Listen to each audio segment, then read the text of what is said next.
Kajino is a lonely, useless guy who did not have a girlfriend, but in reality,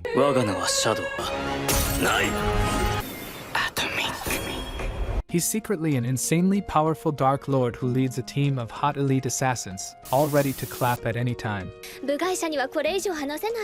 At school, there was this typical attention seeker named Akane who always tried to be nice to him, even though he clearly didn't want to get close. I think guys he is interested in boys. Tell me in the comments, what do you think? She only did it because he was the only guy not drooling over her like the rest of the school. Akane was a super famous cute girl and born filthy rich, which you are not, so being ignored really bugged her. But behind her sweet and smiley act, Akane was hiding something dark. When she was younger, some gangsters kidnapped her and did terrible things, leaving her with deep scars and PTSD. Ever since, she pretended to be this perfect girl everyone loved, just so no one could see how broken she really felt inside. One evening, after spending the whole day helping with the school festival, Akane waited for her driver but he never showed. With no ride in sight, she had to do something she hadn't done since her trauma: walk home alone.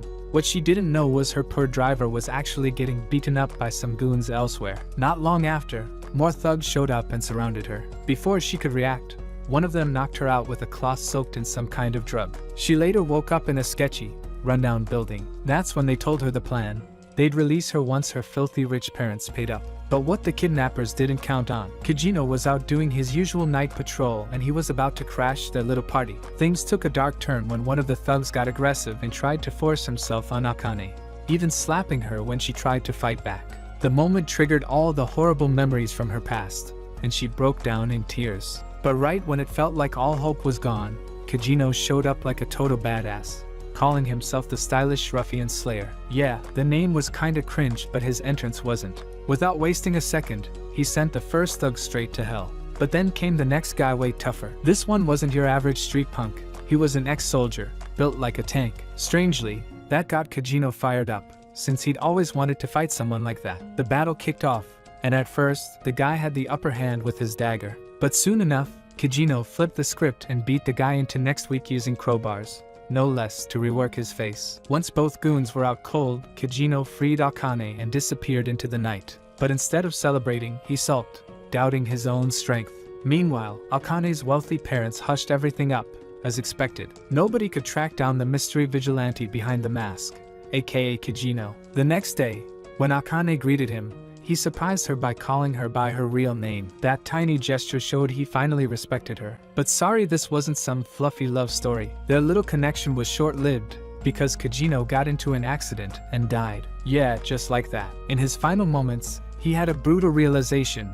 Even all his strength wouldn't save him from something like nuclear war. He'd be toast in seconds. But then, like fate had a twist, the biggest villain in anime history, Truck-kun, hit him with the ultimate upgrade reincarnation in a fantasy world. Now, in this wild new life, Kajino had insane magic powers and a squad of hot elf girls who were obsessed with him for no reason. He finally got to live his dream as a shadowy mastermind, leading a secret group that hunted evil. But even then, he stuck to his favorite role, playing the clueless background character while secretly being the strongest guy around. In this alternate world, Kajino was born into a family of Dark Knight trainers. His mom is blessed with big beauty, and his dad was kind of a joke, just like some of you. He even had an older sister who seemed way stronger than him, but only in public. Behind the scenes, it was always Kajino causing chaos in the shadows, punishing any fool who dared to step up. Thanks to his new powers, he got this creepy black slime body that could turn into any weapon or shape he wanted. And he used it to show weaklings where they truly belonged, flat on the ground. Sure, part of it was for justice, but mostly, he just needed the cash. I mean, who doesn't in this economy? So, one night during his regular routine, Kajino stumbled upon this weird, nasty-looking blob of flesh. He figured, why not? And started using it as a live punching bag just to blow off steam. But plot twist, after getting pounded for a while, the blob morphed into a super hot elf girl. The second she transformed, Kajino immediately switched gears and dropped the fists. As the elf slowly regained her mind, Kajino struck a dramatic pose like he was some dark savior from a light novel and claimed he had broken a powerful curse. To make it more epic, he spun a wild tale about a demon lord named Diablo, whose minions had turned her into that gross slime creature. He told her she was one of the 3 heroic bloodlines that sealed Diablo long ago. Since she bought every word of his made-up backstory, Kajino took the opportunity to rebrand himself. No more ruffian slayer nonsense, he now went by the name Shadow. He invited the elf to join his secret squad to destroy Diablo. She instantly agreed, swearing loyalty to her savior. That elf? He called her Alpha, and she was the first member of his fake but deadly serious group. From that moment on, Kajino's over-the-top acting kept fooling people left and right. The simp squad kept growing, and he eventually built an elite team of obsessed followers called Shadow Garden, basically his own loyal cult. Meanwhile, to keep up his nobody persona, he let his big sister Claire beat him in fights, always acting like he was the weaker one. As Claire turned 15, she was supposed to transfer to the Academy of Dark Knights, but on the day she was meant to leave, she mysteriously disappeared. Alpha and the rest of the team assumed it was Diablo's secret cult, mistaking Claire for one of the legendary hero bloodlines. On the flip side, Kajino figured his earlier brainwashing had gone too deep, and now his squad thought every random gangster on the street was part of some evil group. Either way, he kept the act going like a pro, and that night, the Shadow Garden went full stealth mode, determined to track down the kidnappers and rescue Claire. Meanwhile, Claire was stuck in some shady hideout, tied up and not in the mood for anyone's crap. When her kidnapper casually mentioned going after Kajino, she totally lost it and showed her true colors. But before she could do anything, the guy sucker punched her straight into unconsciousness and revealed his real plan to use her blood for some twisted ritual. Too bad for him, his plan got nuked the moment Kajino and his team showed up. Turns out, all of Kajino's dramatic stories weren't made up after all. These buffed up freaks were actually real members of Diablo's cult, working to bring their demon boss back. As soon as they figured that out, Alpha and the rest of the squad launched an all-out attack. The main kidnapper bolted, but he couldn't escape his fate. Later, he ran into Kajino and immediately regretted everything. Despite being built like a tank, the guy's punches didn't land. Kajino danced around every hit and sliced him up with just a few clean strikes, turning the guy into a walking jigsaw puzzle. Even when the thug juiced himself up with power-boosting drugs and went full Super Saiyan, he still couldn't stand a chance against Kajino. After all that chaos, Claire managed to return home safely and headed off to the Night Academy. With her gone, Kajino thought he could finally chill out and enjoy some peace. But nope, Alpha and the girls hit him with another shocker. They announced they were splitting off to pursue their own missions, still committed to hunting Diablo, but now doing it separately. Kajino was left confused, wondering where he went wrong, but the girls promised they'd always stay connected. Fast forward a few years, Kajino makes his way to the royal capital to enroll at the Midgar Academy. But since he's still obsessed with playing the background extra role, he goes out of his way to stay unnoticed. He lives in the worst dorms, hangs with the nerdiest misfits, and even makes dumb dares just to embarrass himself. One morning, after losing a bet, his buddies force him to follow through on the punishment, confessing his love to Alexia Midgar, the school's cold-hearted princess. She's turned down every guy who's ever tried and shredded their confidence along the way. Kajino, playing the role of a cringe king, nervously stammers his way through the confession, and to everyone's shock she says yes. Just like that,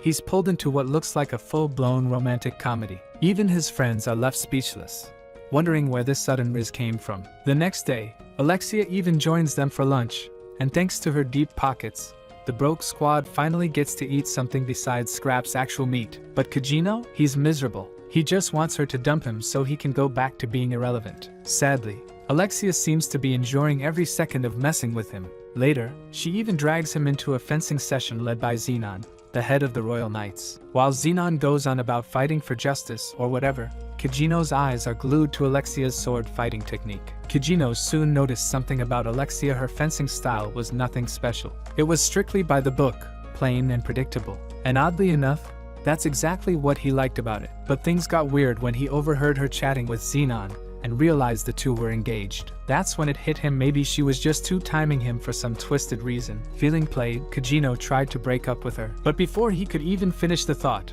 his so-called friends had already spilled the truth about the stupid bet behind his fake confession. Alexia, furious but still putting up her cold act, threatened to expose him. But her words weren't nearly as persuasive as the shiny gold coins she waved in front of his face. Like a loyal poopy chasing money, Kajino gave in. From that day on, people started calling him a gold digger, but he stayed by Alexia's side mostly to fight off inflation, of course. But this new dynamic didn't sit well with Xenon. One day, while on the train, Alexia went off on Kajino, ranting about his dull fencing. Kajino just stayed quiet, letting her talk, but then asked why she didn't want to marry him since he's the perfect guy. Alexia replied that he was too perfect, which only made her more suspicious, as if he were hiding something or just plain insane. A few days later, on another train ride, Alexia started mocking his fencing skills again, saying his style was just as dull and flavorless as she was. But Kajino calmly said he actually liked her style simple and real. That somehow triggered her big time. She exploded,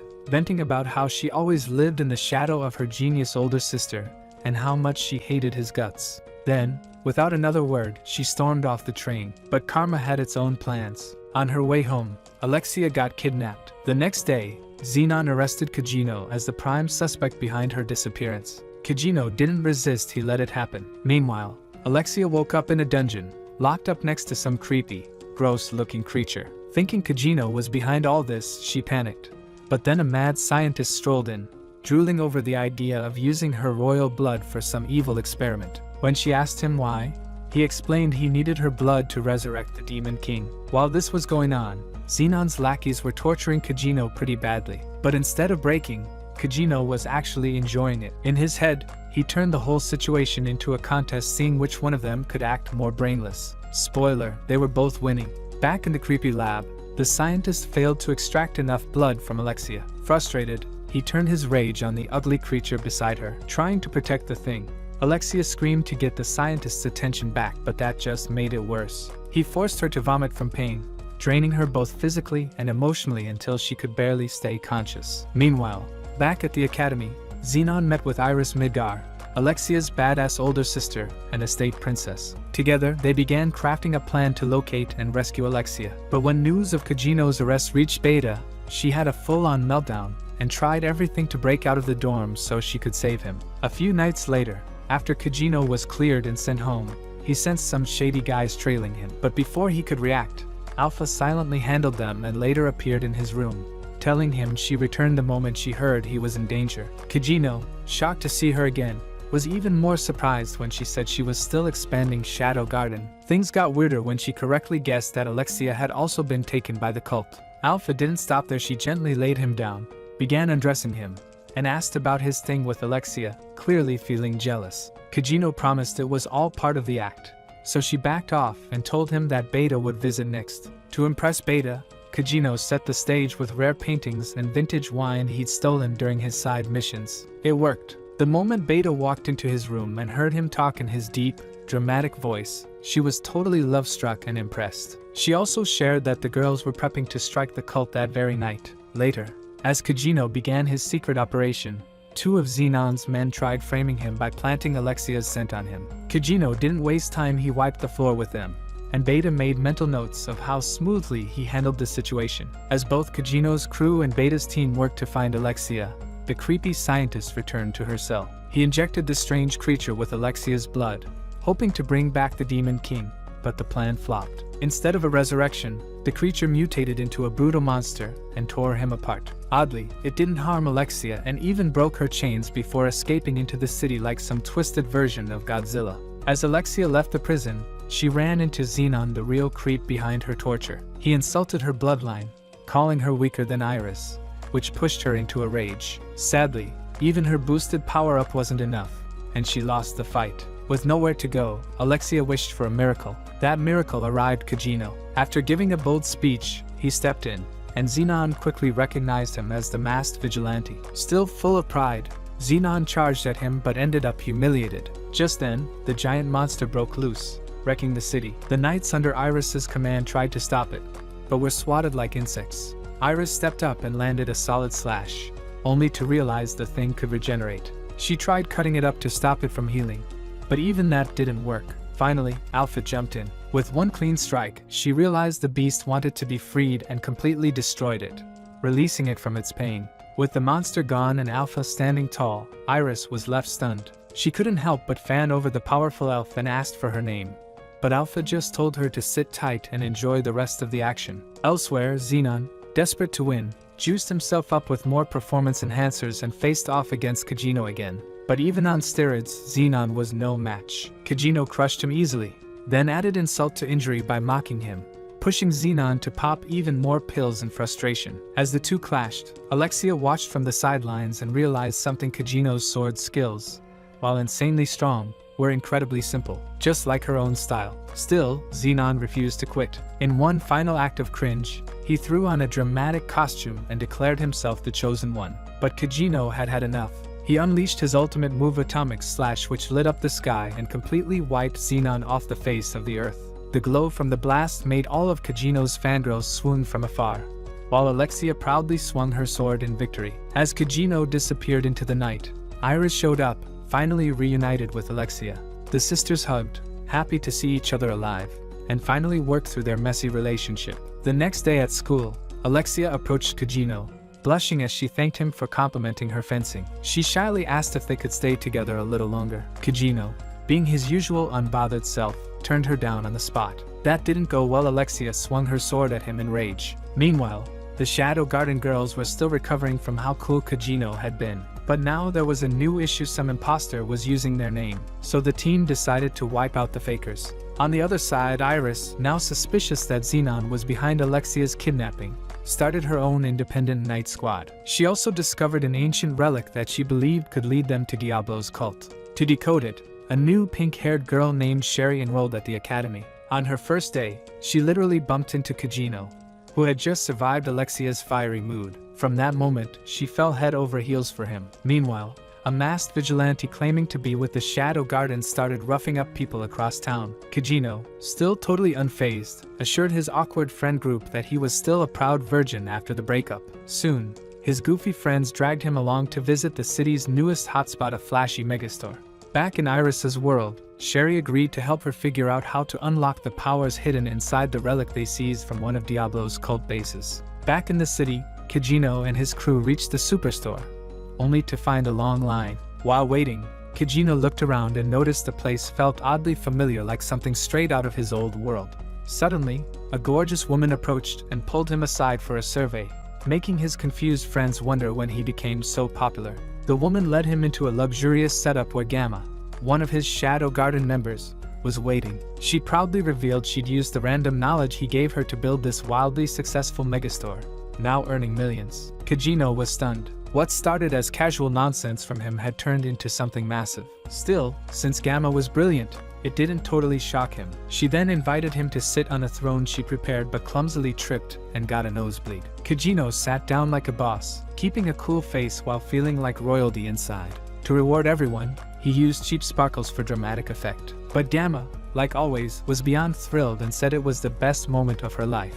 Finally, she showed him a vault of 1 billion gold coins, revealing just how profitable her empire had become, all thanks to the fake advice he had given ages ago. Kajino starts sweating as he stares at more money than he's ever seen. Still, he keeps his cool and casually asks Gamma about the recent fake Shadow Garden sightings. Gamma shares a theory that makes Kajino briefly wonder if Alexia might be behind it, considering her violent tendencies. As he heads out, Gamma introduces him to a new recruit from her girls' squad and assigns her to assist him. Before leaving, Kajino slyly asks Gamma for 3 packs of chocolate, and even swipes a few gold coins to ease his constant money problems. That night, while returning to the dorm with his friends, Kajino senses someone nearby. Pretending he needs to pee, he slips away to investigate. But instead of finding Alexia acting like a fake Shadow Garden member, he sees her being attacked by the actual imposters claiming to be them. True to form, Kajino doesn't jump in right away. Instead, he watches calmly as Alexia struggles to handle multiple enemies alone. But when things get risky, he steps in and wipes them out with ease. Alexia, clearly annoyed, asks why he doesn't use his strength to help the world. Kajino simply tells her to shut it and walks off, leaving her to collapse in frustration. He then hunts down the rest of the thugs and delivers them to one of Gamma's operatives for questioning. Meanwhile, at the enemy base, their boss, a Goblin Slayer-obsessed freak, orders his men to focus on recovering the stolen relic, ignoring the deaths of their fallen. Later, when Alexia informs Iris about the fake Shadow Garden attacks, Iris replies that she doesn't care about cults or underground groups. Her only concern is protecting the kingdom. The next day, Kajino and his goofy friends attempt another round of fake love confessions to random girls. As expected, both losers get knocked out by angry boyfriends. But Kajino, just trying to get it over with, hands some chocolates to Sherry, unintentionally winning her over again. As she eats them later, daydreaming about her perfect future with him, her adoptive dad believes it's love at first sight. He even assumes Kajino must be head over heels to gift her something that pricey. Meanwhile, Nu enrolls in the academy undercover and tells Kajino that the crazy cultist they caught hasn't said a word about the fake Shadow Garden group. She explains that most of the members seem drugged and brainwashed, except for one named Soldier Rex. Kajino, tired of the drama, suspects there's a deeper plot and tells Nu to keep digging. Soon, his two dumb friends reveal they've signed him up for the Bushin Festival, hoping it'll boost his popularity and help him get a girlfriend. During the event, Claire takes out some low-level fighters to blow off steam. Meanwhile, background characters try to gamble but lose everything. In his first match, Kajino faces off against Rose, a skilled warrior princess. He realizes that to stay under the radar, he has to lose. Even though he has many chances to win, he fakes getting knocked out with dramatic blood and takes a dive. The ref declares Rose the winner, but Kajino keeps getting up again and again like a moody anime character. Rose eventually respects his grit and finishes him with her special move. As he's wheeled off like a mummy, Sherry shows up, takes him on a date, and gives him homemade cookies. Kajino, now stuck in another accidental rom-com, is caught off guard when Sherry says she wants to start as friends before they sleep together.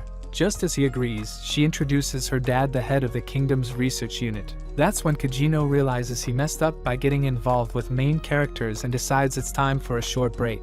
That evening, Sherry found herself once again lost in thoughts about Kajino. Unable to shake the feeling, she went to see Alexia, pretending to casually ask about her relationship with him. The truth? She was jealous. When Alexia admitted they weren't together anymore, Sherry excitedly claimed she could now date him freely, leaving Alexia annoyed and clearly uncomfortable, since she still had feelings for him. Though Alexia acted cold and distant, the mental image of them together nearly gave her a meltdown. A few days later, as Kajino returned to class, Rose appeared and spoke about an upcoming school election. Meanwhile, the Goblin Slayer wannabe cult leader activated a magical barrier using an ancient relic, trapping the entire school. Kajino noticed something felt off, and when he tried using magic, it didn't work. Soon, cult members in cloaks barged into their classroom and demanded everyone get on the ground. Rose refused. Trying to be heroic, she drew her sword, unaware that her magic wouldn't work in the barrier. Just as she was about to get crushed, Kajino stepped in and protected her, only to be tossed aside and treated like a side character. Rose, however, interpreted it as him being in love with her, and her delusions escalated. Though everyone thought he was done for, Kajino was actually thrilled. This was the kind of terrorist attack he'd love to tell his grandkids about. The cult's leader gathered the students in the auditorium, while his men searched for the relic in Sherry's possession. Kajino revived himself and realized he could still use magic in small, controlled bursts. Meanwhile, as Sherry figured out how to activate the relic, Rex burst into her room through the window. He announced he was there to steal the relic and cause chaos for fun. Swinging his sword at her, he assumed she was finished until Kajino appeared, casually stepping in to save her.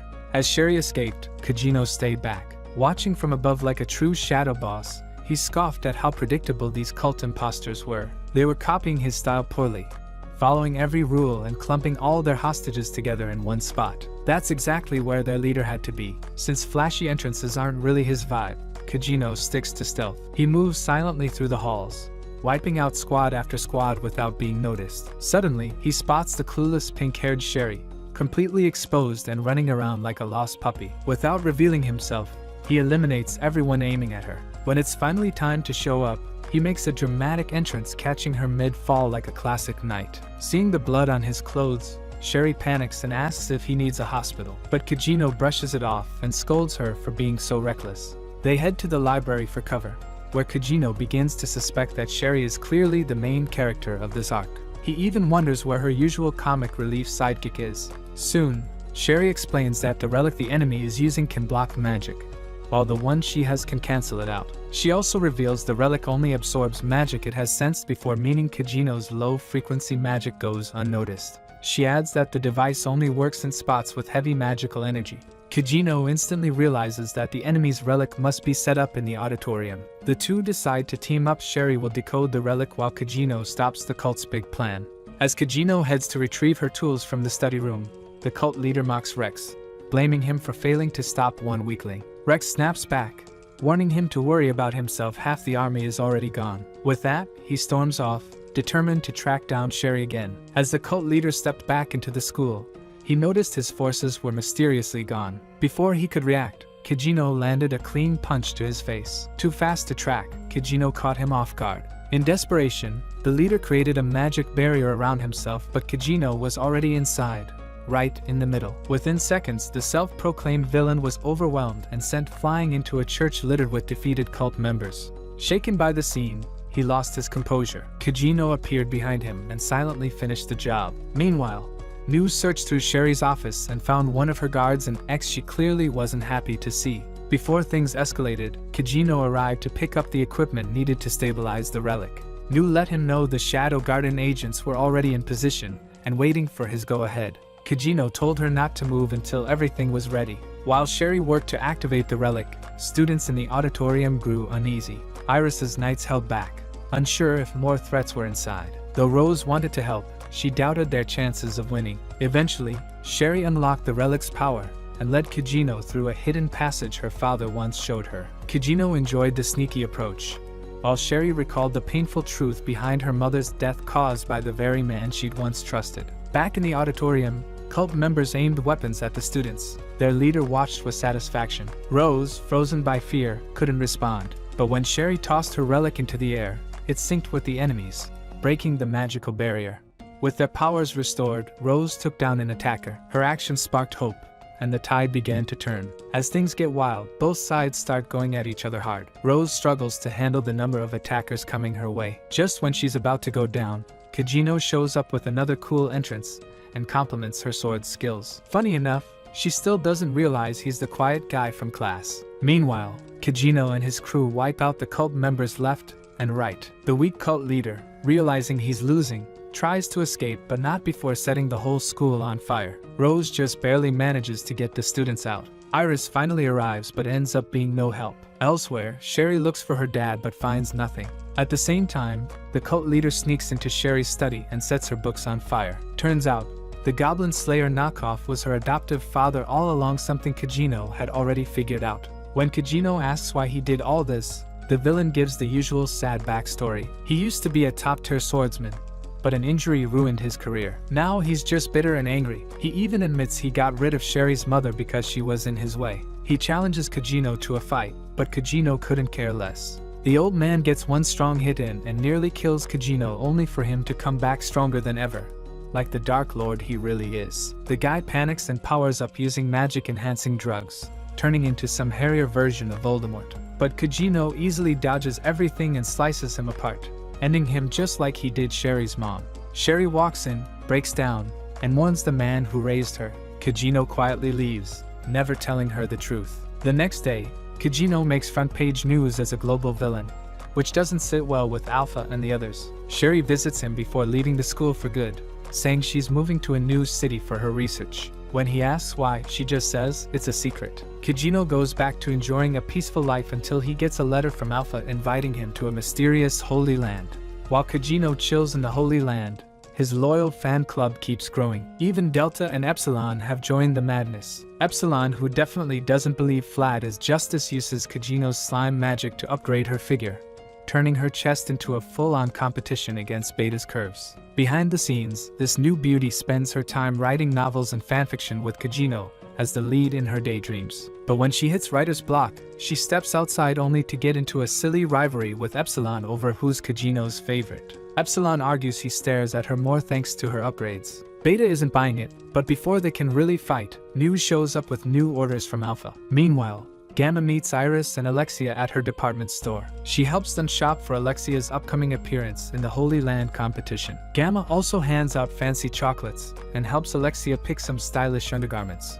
Iris, being more conservative, says Alexia is revealing too much skin, but Alexia proudly flaunts her confidence and her figure while teasing Iris into silence. At the same time, Rose joins Kajino on his trip, daydreaming about saving him from danger and being his one true love. Kajino, though, isn't thrilled about the clinginess and kindly pushes her away for space. Rose keeps rambling about future weddings and kids while Kajino focuses on learning about the local religion, the divine teachings, and the three heroes who once visited the Holy Land. While exploring the market, Rose shows him a souvenir about Olivia, one of the heroes who sliced off Diablo's left arm. She explains that this arm is now sealed in the sanctuary nearby. They also go book shopping, and Kajino's surprised to learn Rose's favorite romance writer is Beta, who's been selling a bootleg Cinderella story for millions. He gets her autograph but feels dumb for not using his own ideas to earn money like Beta or Gamma. Later, he realizes Beta signed his copy using ancient script, something he quietly hides. Elsewhere,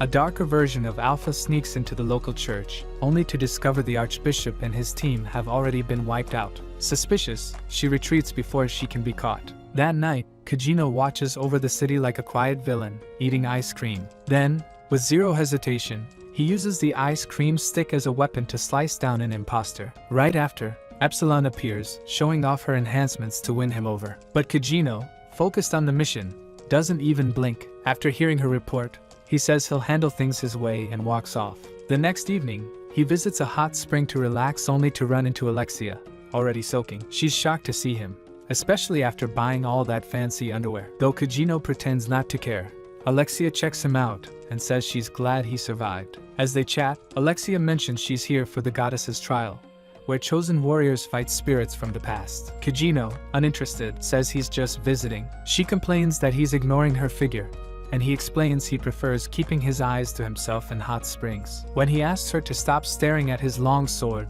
she calls him crazy for naming his useless sword. But Alexia is quickly proven wrong when Kajino casually stands up in the hot spring, leaving her stunned and questioning everything about herself. After he walks away, she's left flustered, mentally spiraling. The next day, the goddess's trial begins. The new archbishop opens the ceremony with a long, boring speech. Alexia can't help but mentally curse the bald guy, not just for ignoring the previous archbishop's suspicious death, but also for canceling her investigation and embarrassing her earlier that morning. Just when she's about to zone out, Beta steals the spotlight. Now a famous author, she's introduced as the guest of honor. The crowd roars when she appears, especially when she bends down and steals everyone's attention. Alexia, feeling insecure, gets jealous that she's not getting the same admiration. Beta's smug attitude doesn't help either, especially knowing Alexia used to be close to Kajino. The tension between them is obvious. Things shift as Rose is announced. Soon, the trial begins. The first challenger, a scrawny guy, calls for an ancient spirit but gets ignored.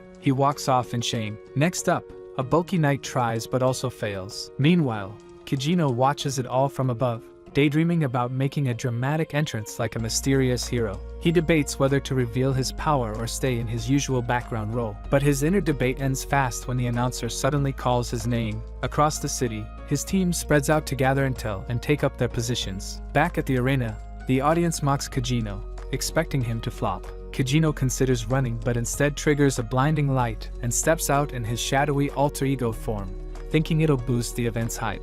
He gives his classic speech and summons a spirit to fight him. The Archbishop assumes Kajino is full of himself until the sky opens and a powerful figure appears. His opponent is Aurora, the legendary Witch of Calamity, known for bringing destruction across worlds. Watching from the stands, Beta pulls out her notebook and asks the Archbishop for more info, while the other girls roll their eyes at her shameless curiosity. Still, it works. The Archbishop explains how dangerous Aurora is and doubts Kajino can survive. But Alexia, ever the supporter, insists that the trial summons spirits equal to the challenger's strength. She believes Kajino has what it takes. Meanwhile, Kajino senses something different. As he faces Aurora, he feels a spark, like they both speak the same language through swordplay. Aurora strikes first, and Kajino smoothly dodges. While the Archbishop thinks he's failing, his loyal girls smile, knowing he's just getting started. As the fight rages on, Kajino keeps up the pressure on Aurora and eventually slices through her strongest magical defense, ending the match. Aurora, surprisingly, is content with her defeat. She feels understood not just by Kajino's blade, but by the way he sees battle as a form of connection. Also, a part of her seems to enjoy losing. After delivering the final blow, Kajino dips out quickly, calling it a solid main character drop moment. Right after, the barrier around the Colosseum shatters, and a strange portal opens thanks to Alpha and her crew working behind the scenes. Elsewhere, Kajino praises himself for putting on a show-stopping performance. But before he can catch a break, another glowing portal appears in front of him. Not wanting more trouble, he tries to ignore it, but the thing keeps following him. Eventually, he gives in and walks into it. Back in the Colosseum, everyone is confused about what's happening. The bald Pope explains that the portal likely opened in response to Kajino's insane power. He adds that the gate doesn't appear for just anyone, it only reveals itself when someone is seeking it. With that, he orders the crowd to evacuate. Just as people begin leaving, Kajino's girls show up and tell everyone to stay calm. Epsilon easily takes out the Pope's guards, and Alpha and Delta step through the gate. Epsilon, staying behind, grabs the Pope and prepares to drag him along, threatening to hurt Beta if anyone tries anything. But Beta is unfazed. Instead of panicking, she gets strangely flattered, and Alexia pretends not to care. Suddenly, a masked assassin appears and cuts Epsilon's fake assets in half, hitting a nerve. Just to make things worse, Beta's natural curves bounce right in front of her.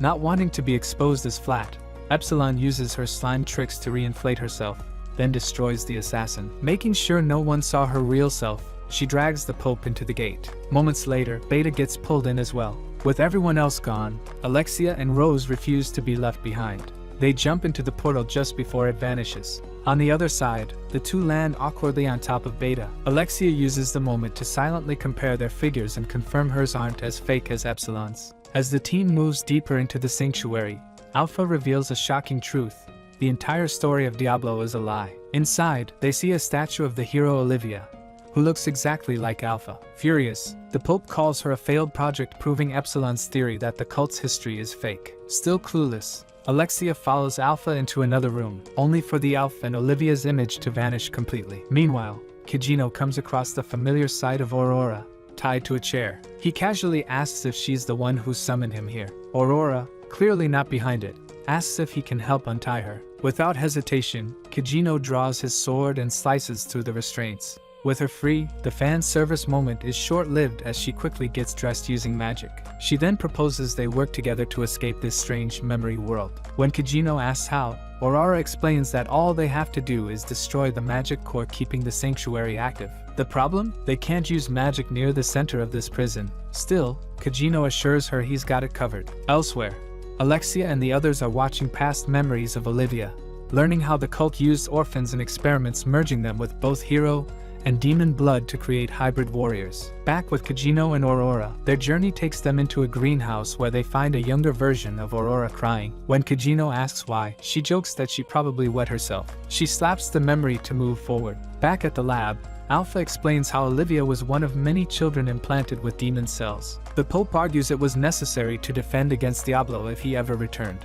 Alpha isn't convinced. She reveals the church's real plan wasn't to destroy Diablo, but to extract more cells to continue their experiments. The next scene shows a battle where a group of weaklings manages to cut off Diablo's arm, which was later used to build their drug empire. This leads to the heart of the sanctuary, where the arm is now sealed. Alpha explains how the cult turned the cells into an immortality elixir, but since it could only be produced once a month and had to be consumed yearly, only 12 people could use it. Shockingly, the Pope is one of those 12. Alpha suspects the cult still wants to fix the drug's flaws like hair loss and needs someone with Olivia's blood to do it. Hearing this, the Pope breaks free of his bindings, only for Delta to immediately pierce him and throw him off the ledge. Epsilon scolds her for acting too soon, but Alpha suspects he's not finished yet. She's right, the Pope bursts out again, fused with a blob-like creature that separates the group. Alpha, Beta, and Delta get pulled into a new battle zone, where he shows off a low-budget bodysuit and uses shadow clones to boost his army. But Delta still rushes in and beats him down until her magic starts vanishing. He reveals that magic is being drained in the sanctuary's core while his is growing stronger. Still unfazed, Delta keeps attacking.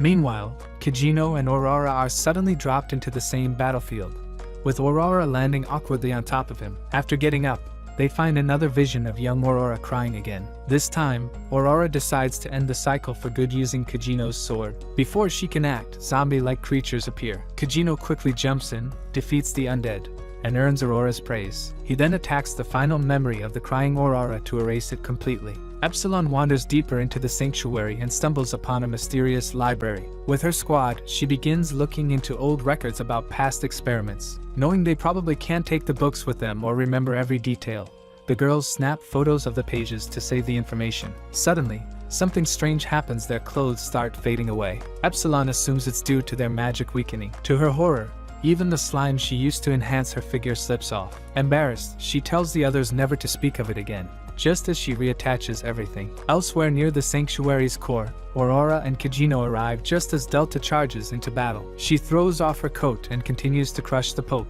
even though he keeps multiplying himself, thinking numbers will help. But Delta still demolishes him, and in doing so, breaks the memory. The Pope, in shock, asks how hundreds of his clones lost so badly. Alpha replies, 0 times anything is still 0, roasting the IQ of every copy. Meanwhile, Kajino and Aurora discover a legendary sword that can break the chains binding the core. Kajino tries to pull it out, but it rejects him since he's not the chosen one. With nothing else to do, they decide to rest instead. Elsewhere, the cult's leader panics when he learns the core has been breached. In a last-ditch effort, he summons Olivia to fight Alpha, but Alpha and the others leave before the fight begins, having already gathered the information they needed. Back at the core, Kajino asks Aurora why she wants to disappear after the core is destroyed. She explains that reliving painful memories over and over again has become unbearable, and she'd rather be free. Kajino nods, thinking the true main character of the arc should be appearing soon, only to be disappointed when the Pope walks in instead. Determined to stop them,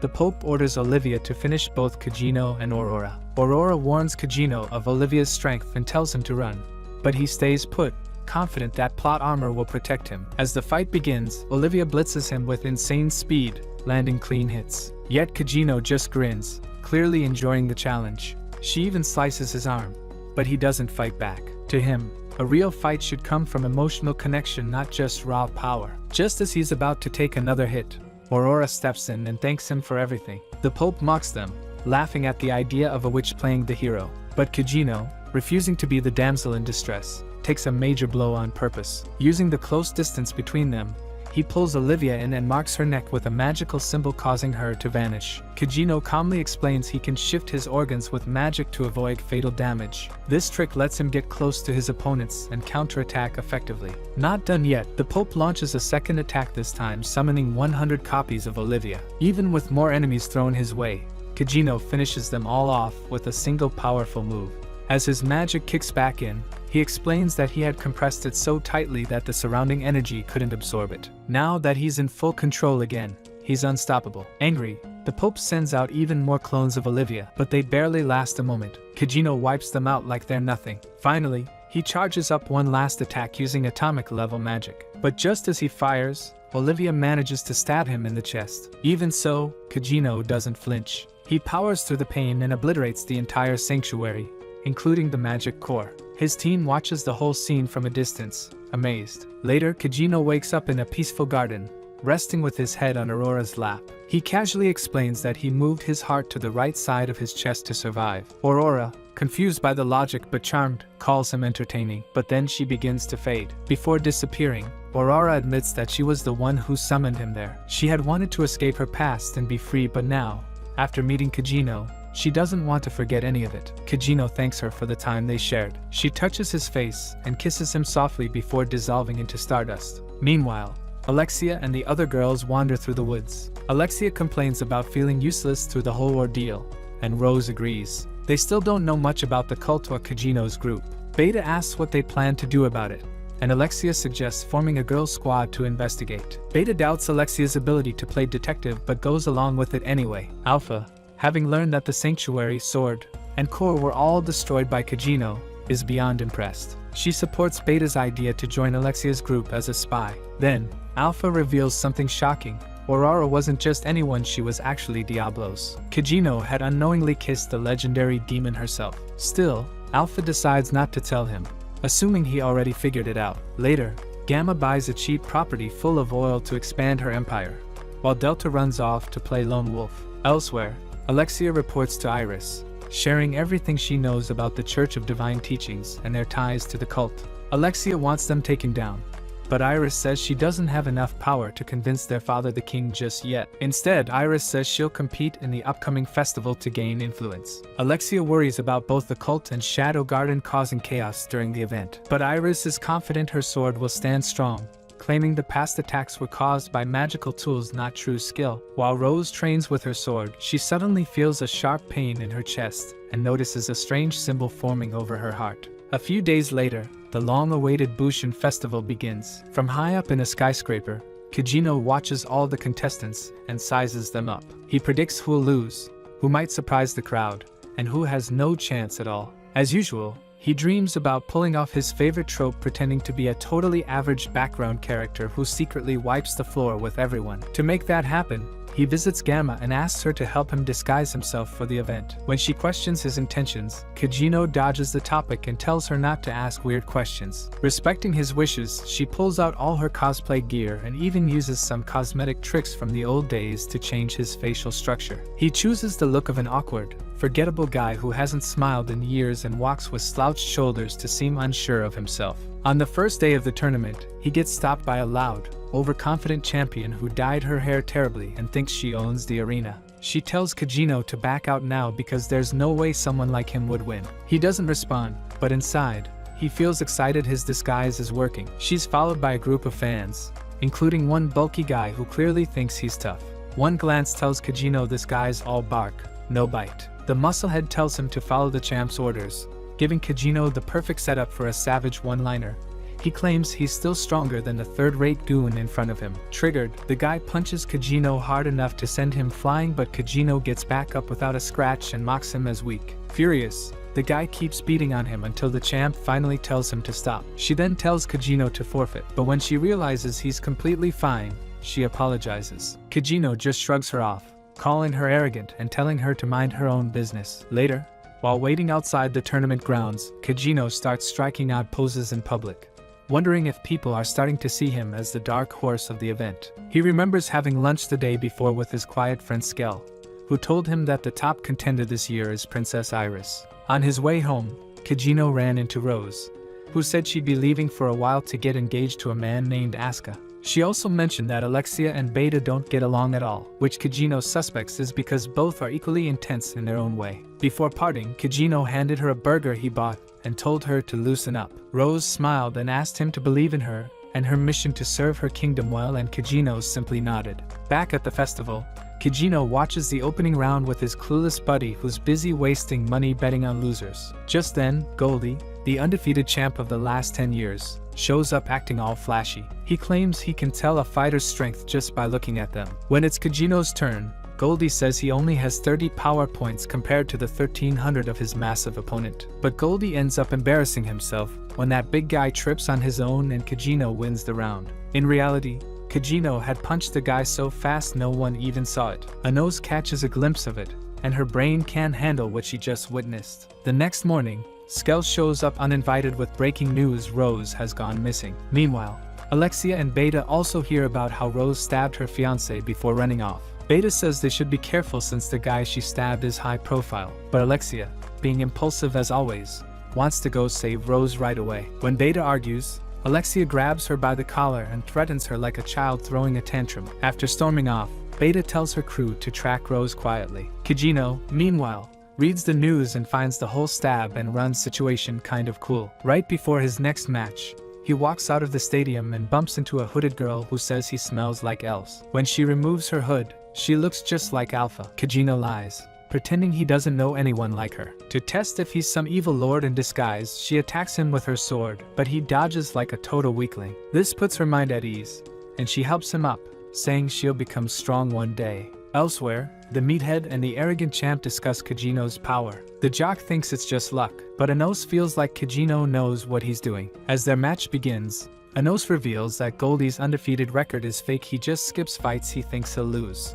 Goldie charges at Kajino with his giant sword, but Kajino easily dodges while casually cracking his neck. Goldie gets emotional and gives a dramatic speech about how blank Kajino's expression is, hoping for some underdog magic. But right as he uses his ultimate move, Kajino just sneezes and knocks him out cold, winning again. Meanwhile, Iris visits Ashit and Rose's dad to talk about her disappearance. She offers help, but Ashit uses her past stance against Alexia's kidnapping to reject her, saying they'll handle this as a private matter. His smug tone annoys Iris, and she notices he doesn't look nearly as injured as the papers claimed. Rose's father also seems oddly out of it, like he's not in his right mind. On the other side, Anos admits she misjudged Kajino but still claims she's too powerful for him to win. Kajino, who's been secretly prepping since his Naruto days, leans in and warns her one last time. Then he drops the weights from his arms like he's full-on Rock Lee mode. She's shocked, but still confident. Kajino, though, doesn't seem to care at all. Elsewhere, Rose is being hunted by her own guards. She hides deep in her city's sewer system, trying to survive. The next day, Skell barges into Kajino's place again, urging him to help search for Rose, especially now that a huge reward is on the line. Kajino couldn't care less until he spots his sister walking up to his house. Instantly panicked, he dashes off with Skell to avoid the situation. While searching, Kajino hears a familiar piano tune he used to love in his past life. Curious, he follows it to an auditorium and finds Epsilon playing it, totally copying Beethoven's work. Not shocked but definitely annoyed, Kajino remembers how he was forced to take piano lessons as a kid, even though all he wanted to do was run around pretending to be a street soldier with toy guns. But things changed when he heard the piece Moonlight Sonata and dreamed of playing it while ruling the world. Back in the present, after she finishes playing, Epsilon thanks him for coming. He compliments her outfit in a way that makes her blush hard, then leaves her room, secretly planning to steal the piano and display it at the music academy. Meanwhile, Alexia and Beta continue looking for Rose. Exhausted and injured, Rose hides in the filthy sewers after running non-stop from her nights. Her wound gets worse, and she realizes something's trying to take control of her. She remembers her last moment with her fiancé, when she realized her dad was drugged and controlled by Ashit. When she raised her sword and barely cut her fiancé, her own guards turned on her, forcing her to escape. As she sinks deeper into despair, she suddenly hears her favorite piano tune, Moonlight Sonata. Following the sound, she discovers Kajino finally living his fantasy, playing the perfect dramatic tune as his edgy alter ego while everything around him fades into the background. As Rose starts clapping like a total fangirl, Kajino casually asks why she's even there. That somehow inspires her to unload her whole sob story about how she wanted to protect everyone but couldn't. Hearing this, Kajino calmly gives her a bit of his power and tells her to keep fighting. Then, like the badass he is, he vanishes in style, and her chest wound magically heals up. Right after, a group of masked guards try to surround her, but Rose wipes the floor with them in seconds, powered up with Kajino's magic. Feeling this massive energy shift, Alexia and Beta track her down, but when they arrive, Rose tells them to back off. Beta instantly realizes that Rose didn't just get stronger, she caught Kajino's cool and edgy attitude too. Alexia reminds her of their will always support each other promise, but Rose has no time for cheesy talk. Instead of chatting, she just throws hands and easily beats Alexia. After that, she ditches them and walks off alone, ready to live her new lone wolf life. Meanwhile, Kajino returns to his dorm and finds Claire at his door, not happy at all. She pulls him inside, sits on top of him, and chokes him out for making her wait too long. Kajino, half dying, wonders if this is some weird new kink. She rants about how he didn't go with her to the countryside during summer break and gives him a VIP ticket to the Bushin Festival as a way to make up for bailing. As he barely escapes Claire's fury, Alexia finds out that Beta has also left the city. The next day, the Bushin Festival semi-finals kick off. Kajino enters the VIP section and surprise finds Iris sitting beside him. She doesn't recognize him at first, but once he mentions Claire, it clicks. Realizing he's the same guy her knights bullied when Alexia was captured, she apologizes. Kajino just stays quiet, worried that getting this much attention could ruin the side character role he's worked so hard to keep. Iris hopes he'll stay friends with Alexia, but he straight up tells her he was only pretending to be close to get money from her. When someone asks Iris who she's rooting for in the match, she says Anos. Curious, Kajino asks what they think about him. Turns out, they just see him as some weak dude who tries to look cool just cause he's a little fast. This makes him realize he could have been an award-winning actor if he tried in his past life. Before his next fight, Kajino heads to the locker room and runs into that elf girl from earlier, now revealed to be Beatrix, the queen of fencing. She just asks about Alpha again and casually swaps her hamburger for the one he brought. Then Ashit shows up and asks Beatrix who she thinks will win, Anos or Kajino. Iris respects Anos' strength, but says Kajino has a sharp, confident look in his eyes and just maybe, he might surprise everyone. Sure enough, as the fight kicks off, Anos rides her high horse again, thinking she just needs to outspeed him to win. Even after landing multiple hits, Anos can't break through Kajino's calm defense. When it's finally his turn, he casually shifts behind her and slices through her shoulder, breaking her armor and ending the fight instantly. Watching this, Ashit nearly panics. Kajino's power shakes him so much, he's stuck choosing between trying to recruit him or wiping him out before things get worse. After the match, Anos admits she was wrong about him and apologizes for being cocky. Kajino nods, compliments her strength, and they part on respectful terms. Meanwhile, Iris finishes her own match and spots Beatrix, inviting her to watch the next round. Beatrix, cool as ever, offers her a hamburger in return. On finals day, Kajino is enjoying some chill time in the VIP seats when Iris shows up, still awkward around coffee. He tells her to drown it in sugar and milk, problem solved. While she finally enjoys her sweet drink, Beatrix arrives but gets blocked at the gate because of her sword. Iris quickly clears it up, revealing Beatrix's true identity. The guards go from tough guys to full-time fanboys, but Beatrix pays them no mind. Her attention is locked on Kajino, who she believes has crazy potential. Elsewhere, Ashit brings a drugged Rose's father to a royal event, planning to use him like a puppet. His actual mission? Assassinate the neighboring king to trigger a war that benefits the demon cult. But now, with Kajino around, even his backup plans feel shaky. At the venue, Beatrix smells something off about the king and bluntly calls it out. Ashit snaps but backs off quickly when Iris reminds him who he's messing with, a legendary warrior. Now, he's left fuming and anxious, realizing his mess just got bigger. As the final match begins, Iris takes one look at Kajino and feels the pressure. Determined to end the fight fast, she goes for an opening but freezes when she suddenly imagines Kajino slashing her down. Each time she tries again, she sees another vision of defeat. It's like Kajino's mind games are rewriting the whole fight. Meanwhile, Rose crashes into the VIP lounge and finds the cult's entire team already taken down long before the real show even started. Turns out Shadow Garden had already cleaned up the cult behind the scenes, pushing Rose to continue her mission. Back in the ring, Iris keeps backing off, unable to attack. The crowd gets loud, mocking her hesitation, and she finally charges in. But once again, another vision freezes her in place. Kajino takes advantage and slams her straight into the ground. The entire kingdom watches in shock as Iris gets completely humiliated. Her father quietly leaves the arena in disappointment, while Ashit starts freaking out, realizing just how strong this guy really is. But before he can make a move, Rose steps into the chaos and apologizes to her dad for everything she's done. Surprisingly, the old man, still under mind control, speaks from his heart and forgives her. This makes Ashit furious. Rose suddenly charges forward, and Ashit uses the old man as a shield. Without a second thought, Rose stabs through him. Showing no remorse, she gets ready to finish Ashit too, revealing that her goal was to wipe out the royal bloodline so it can't be used as a tool for war anymore. Before she can do it, Kajino steps in and reveals his true self. He's Shadow. That's when Rose realizes he's the masked hero who once saved her. With teary eyes, she confesses she's been his biggest fan ever since. She leaves the scene, and Kajino turns toward Ashit, ready to end him, but Beatrix jumps in to block the blow. As chaos breaks out across the arena, the king declares martial law and sends his troops after the fleeing Ashit. Meanwhile, Kajino and Beatrix clash swords in an intense fight. Watching this, Iris finally pieces together who he really is, and it enrages her. Determined to take him down herself, she joins the battle. But Beatrix can't keep up. Kajino's speed is too unreal. Each time she tries something,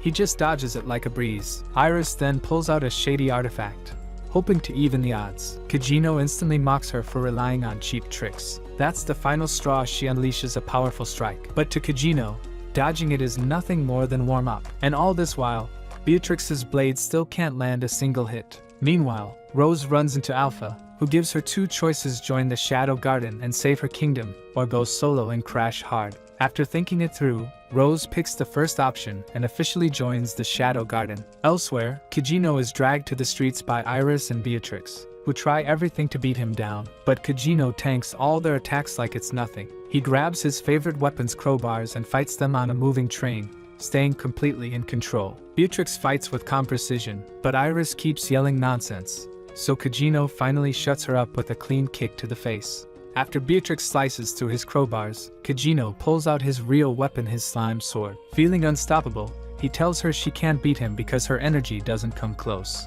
Iris, full of rage, charges in again with another fiery move, but Kajino shrugs it off like it's warm air. She and Beatrix try to double-team him, but he kicks Iris in the chin and walks right past her. Even after getting owned, Iris acts like she's still winning and warns him that the kingdom's army is hunting him. Kajino laughs it off, asking why he would run, especially when even a royal like her is no threat. Then, just to make a point, he unleashes his atomic magic over the whole city, threatening to wipe it out but spares them and vanishes instead. Iris breaks down, crying on the ground while Beatrix stays silent. Days later, newspapers call Kajino the demon of the century, and Ashit gets chewed out by his cult for letting Rose escape. He promises to capture her again soon. Meanwhile, Rose enters Shadow Garden's training area, where the first lesson is how to serve fan service properly.